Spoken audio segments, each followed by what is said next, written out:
Thank you. We've reached the halfway point. Wait till you see the party. 20th Century Fox sent over these Ebert and Siskel pinatas. It's going to be so much fun. Little bats on your way out. Ladies and gentlemen, please welcome Chevy Chase, an Academy Award nominee tonight, Mr. Dan Aykroyd.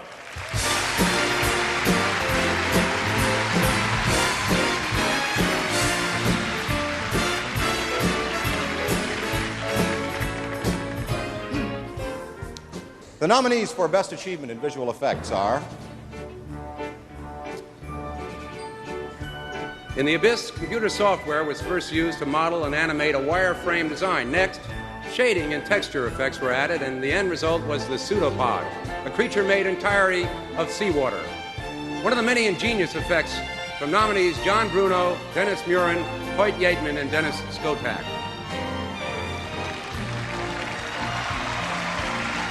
The Abyss. And for The Adventures of Baron Munchausen, Richard Conway and Kent Houston used the magic of the blue screen process with the help of gyroscopic devices. They succeeded in taking the Baron and movie audiences on an unforgettable journey into the creative vision of director Terry Gilliam. Baron Munchausen.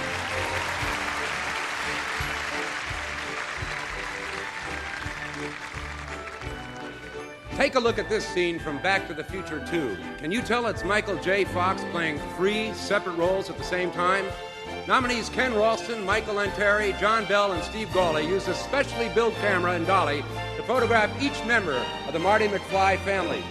It then took over 2 months to seamlessly composite all of the elements for this 15-second scene. Back to the Future 2. And Chevy, if you will, please. The Oscar goes to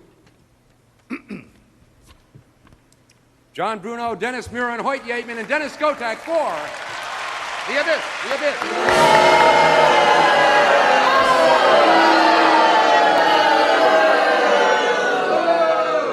That's it. I'm leaving. Oh, so go ahead. But think about this, Lorraine. Who's gonna pay for all your clothes, huh? And your jewelry? And your liquor? Who's gonna pay for your cosmetic surgery, Lorraine? You were the one who wanted me to get these things. If you want them back, you're gonna have them.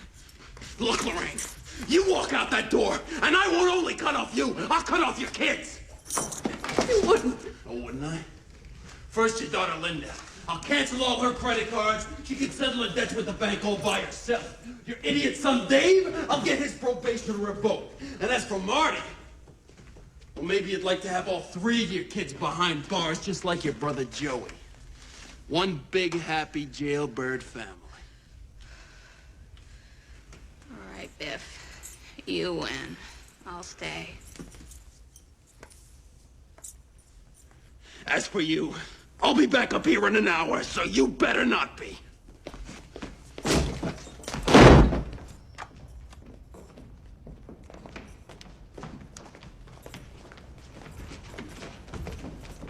He was right, and I was wrong. Mom! Mom, what are you saying? You're actually defending him.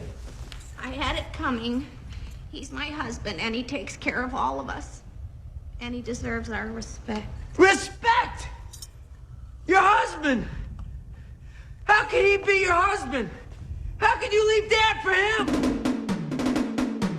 Marchy McFly, Marchy McFly. Year 6 of Marchy McFly. Ready or not, Year 6 of Marchy McFly. I'm back, great Scott. It's Year 6. 31 straight days for you. In Year 6. It's Back to the Future Part 2. Every day. Gonna have a little talk of Marty and Doc. Marty and Doc. Marty and Doc. Marty and Doc. Marty and Doc. Bum, bum.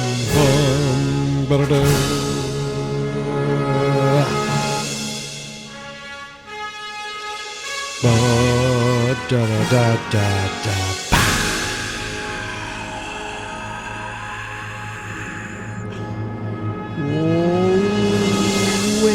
bam, boom. Ba-da-dee-dee-doo, biddy-boo, bop-beep-beep-boo, bop-biddy-boo. Happy Sunday, everybody. It is Sunday, March 15th, which means for the 15th day in a row, I'm here talking Back to the Future 2 to all of you, the 15th day of the 6th year of Marchy McFly.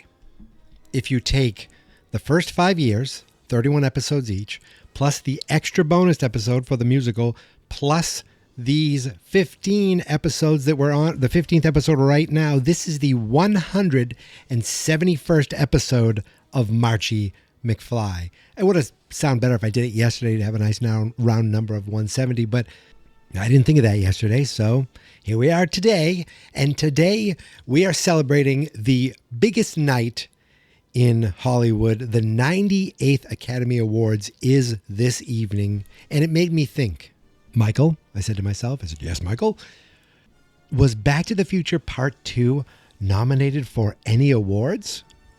And as you can see from the beginning clip, which also I almost said late great Billy Crystal. The great Billy Crystal said we're at the halfway point, and we are here in the halfway point of Marchy McFly, give or take a few minutes, because there's 31 days, not 30. But somewhere in this episode, we will be hitting the halfway point, just like Bill Crystal said in his little joke. It was probably a long show, as Oscars usually tend to be. But as you heard, yes, Back to the Future 2 was nominated for Best Visual Effects, and they focused on the shot of the 3 Michael J. Foxes, and it talked about how it took months for them to composite that 15-second clip. It'd be interesting how long it would take now. I feel like, someone could do it with their iPhone.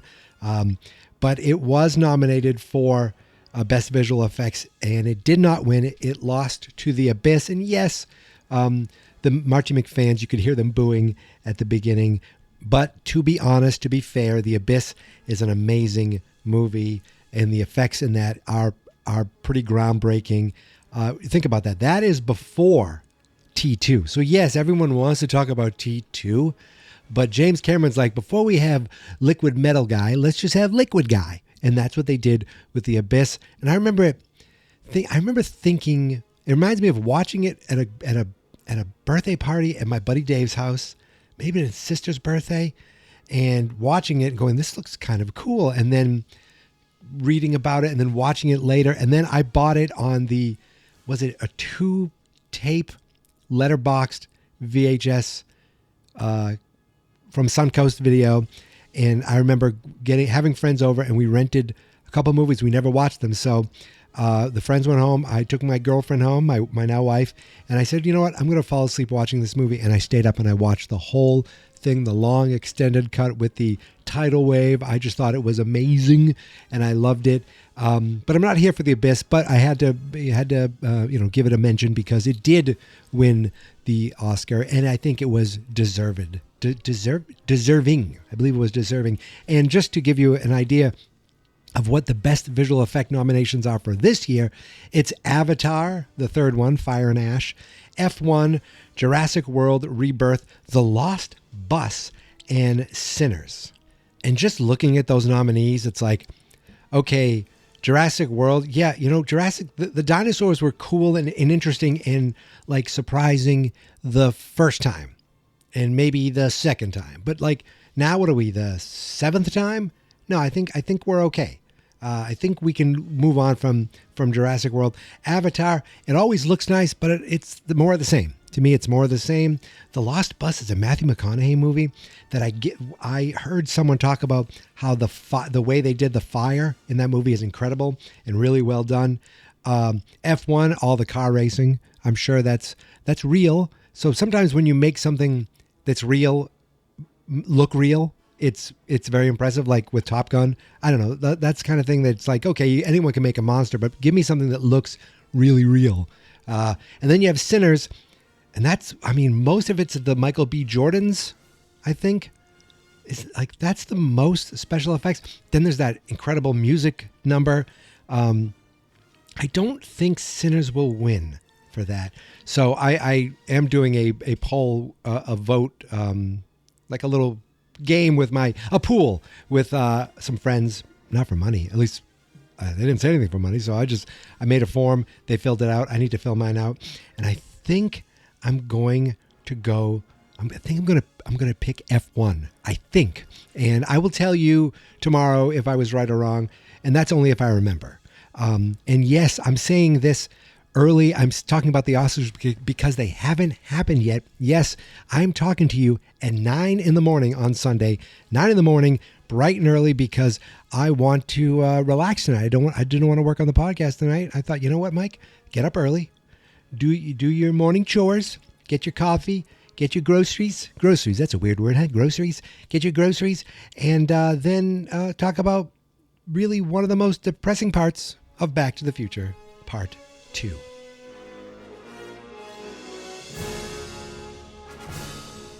Today we are discussing minute 46:40 to minute 50. That's 46 minutes and 40 seconds to minute 50. We are closing in.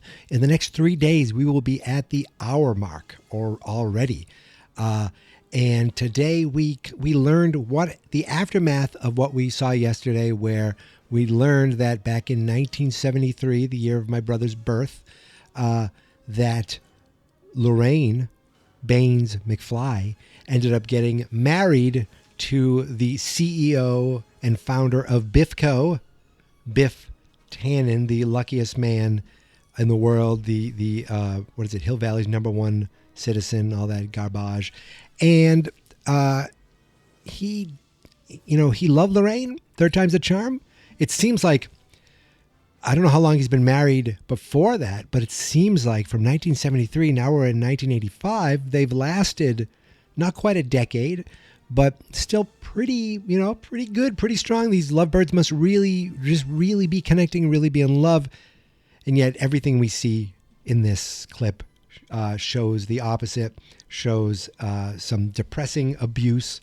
And it's kind of rough when you really examine it. But the big joke is that Lorraine has big boobies. I thought about putting applause in there, but I'm not going to do that. So, we see that she's all done up, like giant teased up hair, big breastises. And yet for some reason she also, she doesn't seem to like it, but she seems to have to, or maybe he's making her dress in a dress such as this. Again, 1973, she should only be 47. They really like to give you bags under your eyes and make you look older than you look.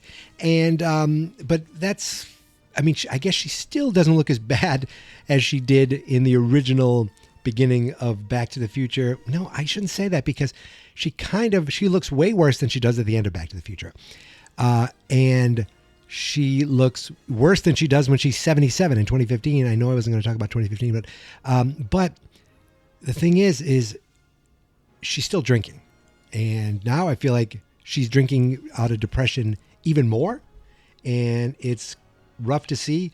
Now Marty can't take his eyes off his mother's two new assets. And that's the whole joke. And that was the joke out of the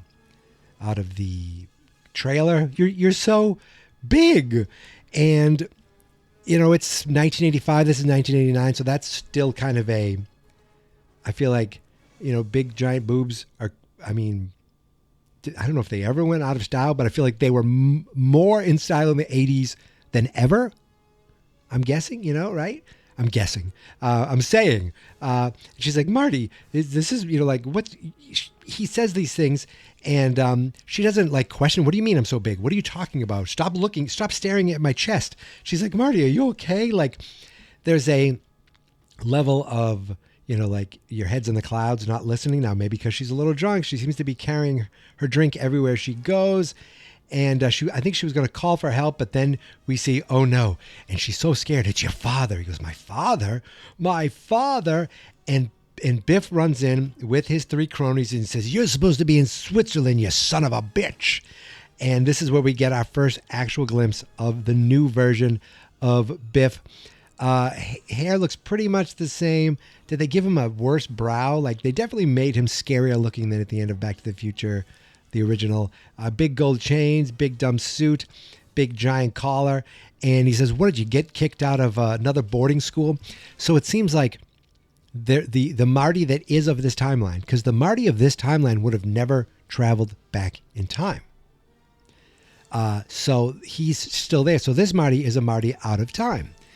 So that tells me a few different things. Number one, there's 2 Martys. Right now, someplace, while this is taking place, there's a Marty possibly at a boarding school in Switzerland. Number 2, there's 2 Docs. But number 3, there's 2 Jennifers. I don't even want to think about Einstein. Maybe, someone has Einstein. Maybe there's 2 Einsteins. I hope there's 2 Einsteins. And he's probably not named Einstein. Maybe another family has him. But there's 2 Jennifers. So they leave this Jennifer on her porch. She's still there right now on her porch, which may not be her porch. But somewhere else right now, there's another Jennifer Parker. And we don't think about her. Jennifer has basically been erased from existence from the storyline all the way until Marty comes back over Eastwood Ravine. But again, that's next year. It's weird to me that she could be out there and this one's there. Like, what if she wakes up and people bring her to the hospital? Now there's 2 of them again. And like, she's, not doing as good. And they, it's just, there is a bit of a paradox here, a bit of a time paradox, right? So I think I was going to try to think of more to talk about with the 2 Jennifers, but I can't think of anything except for the fact that she's out there somewhere. And it would be interesting to examine that and examine the other Marty and the other Doc. But we do actually find out about the other Doc. So Biff starts, insulting Marty and saying these things. And Lorraine's like, why does it even bother you? We could afford it. It's the least we could do for all that, is with all that money is take care of our kids. He's like, wait. Our kids? These are your kids. Marty's your kid, not mine. And all the money in the world wouldn't do jack shit for that lazy bum. And he says something like, he's so much like his old man. And Lorraine's like, you're not half the man that George is. And he's like, oh yeah. And he shoves her down. And then you're like, oh, he's not just a jerk. He's not just like a controlling asshole. He is abusive. And Marty's like, you son of a bitch. And Biff goes up to Marty. He's like, oh, you gonna do something about it? You want to take a swing? And while he has 2 of his guys, Match and Skinhead, are holding Marty, Biff takes a swing, knocks him down. And Lorraine's like, you know what? That's it. I'm out of here. I'm done. He's like, oh, really? You're done? Who's going to pay for you and pay for your cosmetic surgery? She's like, you're the one who wanted these things. So you can see she doesn't even like having them. She doesn't even like that they exist. She didn't want them. She did it for Biff. And he's like, okay, well, I'm not going to just cut you off. I'm going to cut your kids off. And she goes, you wouldn't. And he goes, Linda, I'll cancel all her credit cards. She needs to, deal with all her own debt. And Dave, I'll have his probation cut. So, and then Marty, maybe all 3 of your kids will end up in jail, just like your pathetic brother Joey. One big jailbird family. And then you see like Lorraine just kind of cower. So that's all we get from Linda and Dave McFly. There is a deleted scene with Dave, but I think he's like homeless in it. So I don't know. That wouldn't line up with this. They don't they don't connect. If he's in probation, why would he be homeless or something like that? So Lorraine's demeanor gets really, really quiet. She's like, okay, you win. I'll stay.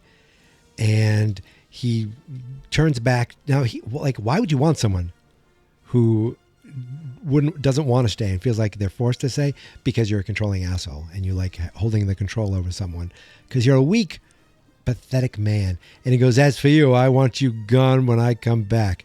But if I get back here, I want you gone. So he leaves, the cronies leave, and she walks by Marty, and this is where it's really depressed. He was right. I was wrong. You know, he takes good care of us. He's my husband, and he deserves our respect. He's like, respect your husband? How could you marry him? How could you leave Dad for him? And she's like, leave Dad? Marty, are you feeling okay? And he's like, no. And then it gets cut off. And that's the end of the darkest, most depressing 3 minutes and 20 seconds of any Back to the Future movie. Right then, right there. So fun will come, thankfully. But this was, when you just watch it on its own, this was sad. And I thought Leah Thompson did a really good job, and it made me depressed for her that she changed her body for him. She did this all for her kids. That's what it actually shows me. She did everything here because George was gone. George was murdered, and apparently, left them at least to something, to the degree where she felt like she had no other alternative. Because you could see it when they got married. You could see it when he's Frenching her face yesterday. She just looked really unhappy with all of it. Now, what could have been interesting is that we find out that there's not just 3 McFlys, because this is 1973. So you figure within that time, now Marty in 85 is 17 years old. So he was born in 68. So 5 years later, they're married. You would have thought maybe, 73. She was 17 in 55. So add 20 years to that. That's 37. So she would have been 35. Now, maybe back then you're like, 35-year-old woman having a baby? Impossible. Or not. That's crazy. That would never happen. The times have changed, obviously. But I wonder, or I think it would have been interesting to have another kid, like a little, I don't know, call him Baron Tannen or something like that. He combs his hair back, and he's all gangly and shit, something like that. Like, or you have a kid who, like, you almost see. That's the problem. If you have a kid, you have two ways to do this. You make him a complete prick like his dad, or you make him sympathetic. And if you make him sympathetic, then you feel bad for him, and then you realize he gets erased from existence as well. So I can see why adding a kid probably isn't. But if you just made him a real prick, like a Draco Malfoy kind of thing, you wouldn't have felt as bad when it just never happened. It's not like he just would never have existed, So it would have been okay to erase, little Dougie Tannen or whatever. Or I guess in this timeline, we see Biff disappear, so Griff never exists. So you thought, wait a second, what if we found out later that Lorraine is Griff's grandmother? Like, I'm a McFly too. And then in the future, they actually bond over both being, not McFly, she's a Baines really, but they'd be half brothers. Oh, wait, no. Yes.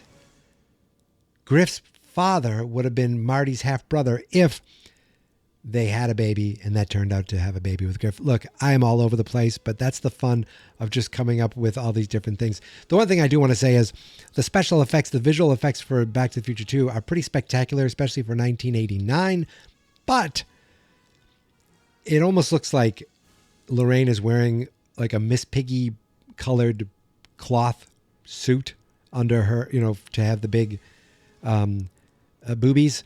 You can see there's a big giant chain, that she's wearing, a big gold necklace that is pretty much the collar for the suit she's putting on. Like, that's the line That's as I like to say, that's the seam. We can see the seam right there. So maybe it's, seeing it later in life, but the color is just off enough that it looks a little off, just barely. And it almost seems like the just the texture just looks like it's slightly different. That's me just constantly staring at Leah Thompson's chest right now on my screen. But that's it. That's it. I don't want to talk about this depressing segment anymore. But then again, I don't want to talk about 2015 anymore, and yet I continue to break my own rules. But I tell you one thing I'll be talking about. Back to the Future 2, tomorrow. We'll be doing it tomorrow, and we will find out what the heck happened to George McFly. Did Lorraine leave him? I mean, we know. But now we get to kind of find out for sure. We're going in blind. We're pretending we're going in blind. So I'll be back tomorrow. I hope you will be too. But until then, you can follow me on all the socials at Geek Mentality, except TikTok, which is Geek Mentality Mike. The Facebook page is Fans Not Experts. The YouTube channel is Fans Not Experts. That's because the website where all my podcasts are found is fansnotexperts.com. That is it. I am done. I will see you tomorrow, my friends. But until then, thank you for listening. Thank you for subscribing. And here is my theme song. This is my podcast, I made it. Geek Mentality's what I named it. And I think you should listen and subscribe. 'Cause I'm kinda funny and awesome. I think that I'm worth your time. And I'm kinda handsome. My mom says, please listen and please subscribe. At least listen to this episode. Fans Not Experts.